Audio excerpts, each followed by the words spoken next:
Zara, hello. I wanted to talk to you about Christmas. It's coming up soon, and I want to make sure that everything is in order for it. Hello, Helen. Yes, for the 10th time, I've got everything under control.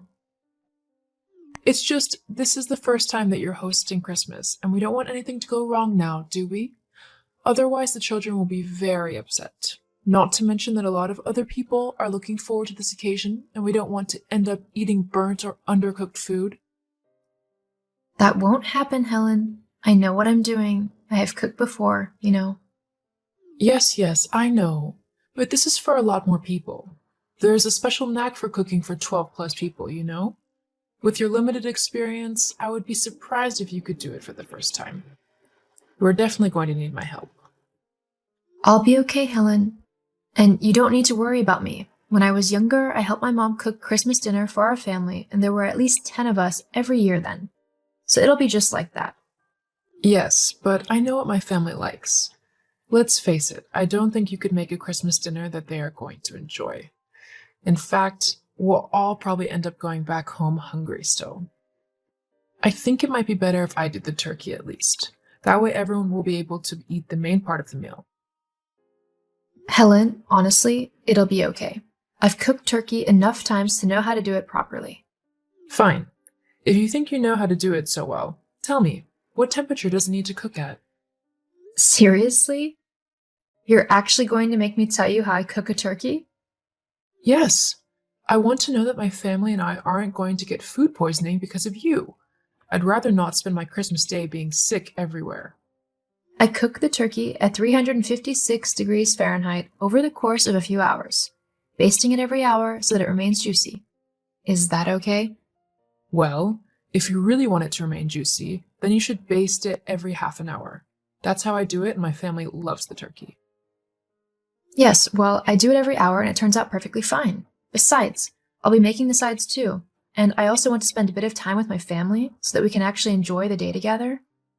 Well, with that half-assed attitude, I doubt the food will be okay. Meaning, If you're going to insist on cooking such an important meal, then you need to be dedicated to it all day, until it's served. You can't just do things half-heartedly. You can spend time with Mike and the kids after the dinner's done. excuse you, but I will spend my day however I want it. The food will be fine. I'll prep a lot of it the night before so that there isn't a lot to do on the day. You can't do that. Why not? All of the veggies will brown and dry out. No, you need to do it on the day so it's as fresh as possible. Helen, that just won't be possible, especially with a 3-year-old and a 5-year-old. I've prepared meals like this before, and they've all turned out fine. This one will be no different. Now, I need to go, so I can't talk any longer. I'll see you at Christmas. Very well. I'll see you at Christmas. Just be sure that there's extra room in the oven for my backup turkey. What do you mean your backup turkey? Yes, I'm going to bring it just in case. I've already asked Mike, and he said it's okay. Oh, has he now? He has. So I'll need the oven on the day. It'll be set at 400 Fahrenheit, so any sides will have to be cooked separately so they don't burn. Also, don't forget to add plenty of butter to the mashed potatoes and a high-quality brandy for the Christmas pudding. Something around $30 to $40 should do. Anything cheaper just tastes disgusting, and my family and I will know, and then Christmas will be ruined. You don't want that, do you? I'm afraid you can't do that. I'm going to need all the oven space I have. So if you want to bring your own turkey, you'll have to cook it at your house. Fine then. You know, I must say that you are very rude. I'm your mother-in-law, so you should treat me with a lot more respect than you do. Honestly, I don't know what my son sees in you. He should have never married you. Well, that's not a nice thing to say now, is it? It doesn't matter. I bet he never told you, but I'd found him a wonderful girl to go out with. I even set them up on a date. Lily was truly wonderful. She would have fit into the family nicely too, unlike you. But for some reason, Mike simply didn't like her as much as he should have. Honestly, I blame you. If only things had worked out between them.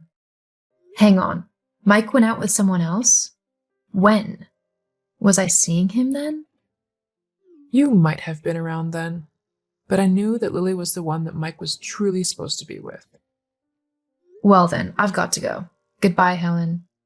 Goodbye.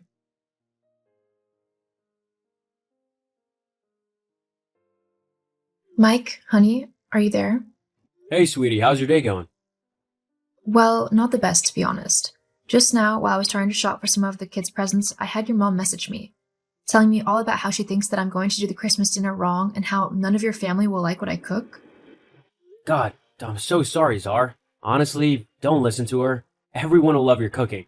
I know I do. In fact, I'd have to say you're a better cook than my mom has ever been. Really? Yeah, in my opinion, my mom actually burns the food whenever she cooks it. There's always a bitter taste that goes with it.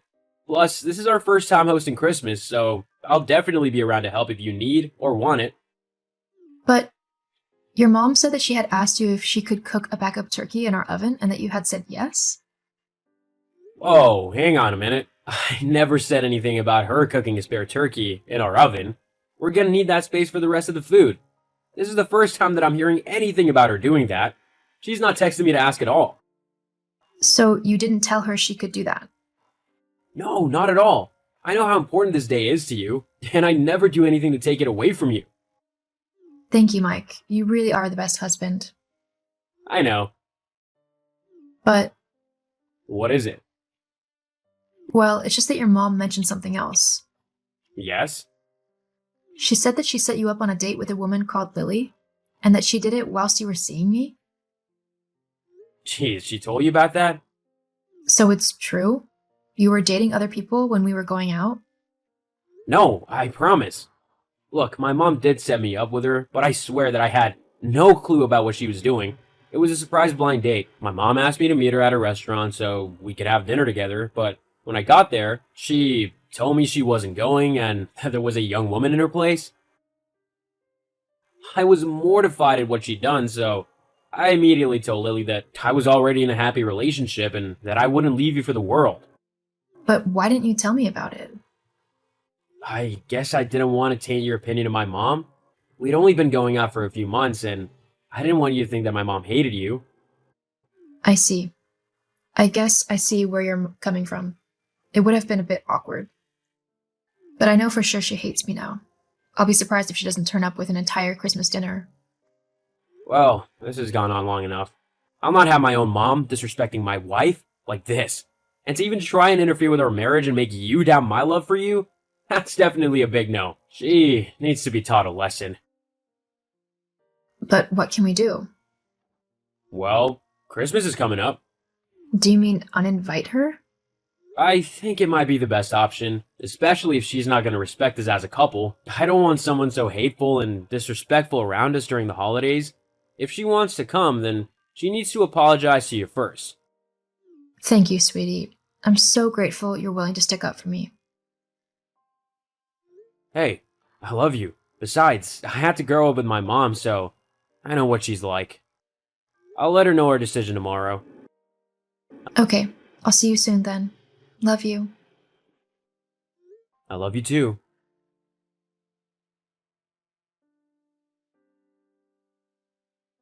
Zara. Zara, pick your phone up now. Oh, hello, Helen. How can I help you?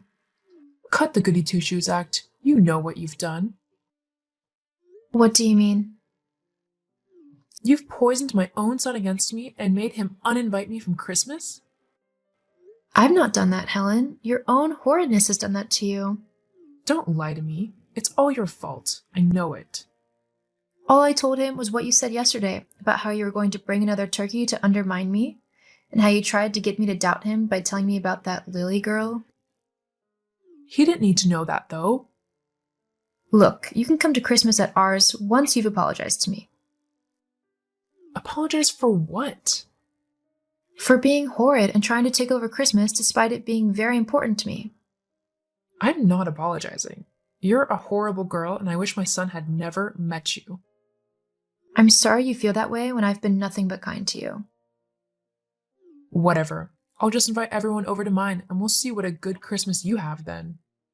You can do that if you want. I'll have my family around me, and that's all me and Mike need. Ugh, I seriously hate you.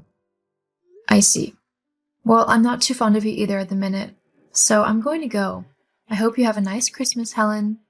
Goodbye. Well, I hope yours is rubbish. Well, you won't be there, so I don't think that's possible. Why, you. Just you wait and see.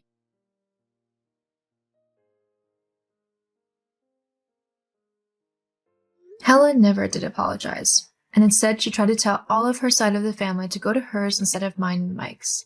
Unfortunately for her, though, a lot of the relatives declined and came to us instead, claiming something about her food is too dry.